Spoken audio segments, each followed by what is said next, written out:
referencia para las sociedades mercantiles, y de otra parte hay una especie de preservado aparte, distinto, además con número de artículos diferentes y todo eso, donde se llega a hablar de sociedades cotizadas. Es decir, como si hubiera como dos parangones. Incluso examinando a veces, quiero decirles que personalmente llegaba a la conclusión de que podía haber una cierta contradicción entre ellos, y no llegué a encontrar contradicciones. Entonces, por eso digo que creo que con acierto, probablemente con una difícil casuística, pero luego entraremos en el tema ese. Pero quiero decir que, y continúo con el razonamiento anterior, que esos códigos de buen gobierno cooperativo lo que buscaban de alguna manera era referirse a sociedades cotizadas y tal. Claro, el legislador probablemente no se quedó ahí, sino ha querido dejar una norma de más calado, y entonces incluso la llega a hablar hasta de sociedades mercantiles de todo tipo, incluso aunque no fueran cotizadas. Dicho eso, dicho lo anterior, y decir que parecía que España tenía que adaptarse a cierta normativa europea, evidentemente hubo reformas de calado en España. Es decir, salen las normas de cumplimiento normativo.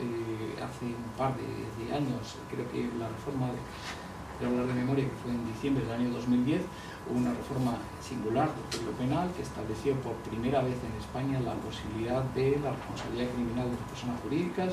Se establece ese artículo 31 y ese artículo 31 bis del Código Penal, que llegan a la conclusión de que efectivamente todo esto pega un cambio radical, hasta el punto que quiero decir que en casi todas las sociedades, desde luego las que yo he abordado, sí, se debatía si efectivamente había la posibilidad de exonerar la responsabilidad de las personas jurídicas, porque precisamente el precepto del Código Penal no lo establecía claro. Más o menos casi todos los que lo estudiamos llegamos a la conclusión que sí, siempre y cuando se llevaran a cabo precisamente las precisiones que destacaba el propio Código Penal. Puestos así las cosas, la mayoría de ellos, lógicamente, lo que busca siempre de alguna manera es una especie de escudo, de evitar la responsabilidad del órgano de administración de una sociedad, que normalmente suele ser el órgano más poderoso, tanto porque participa directamente en la sociedad, porque tiene la mayor participación, o porque, por vía de sindicación o por vía de cualquier otro tipo de argumentación, realmente es quien domina la sociedad. Bueno, pues así las cosas, efectivamente parece que fue un leitmotiv de todas las compañías llegar a la conclusión de que había que aportar y abordar lo que era un estudio de cumplimiento normativo, e incluso se crearon departamentos íntegros de cumplimiento normativo,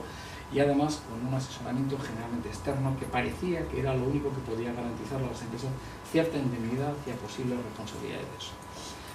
Abordando eso, aparecía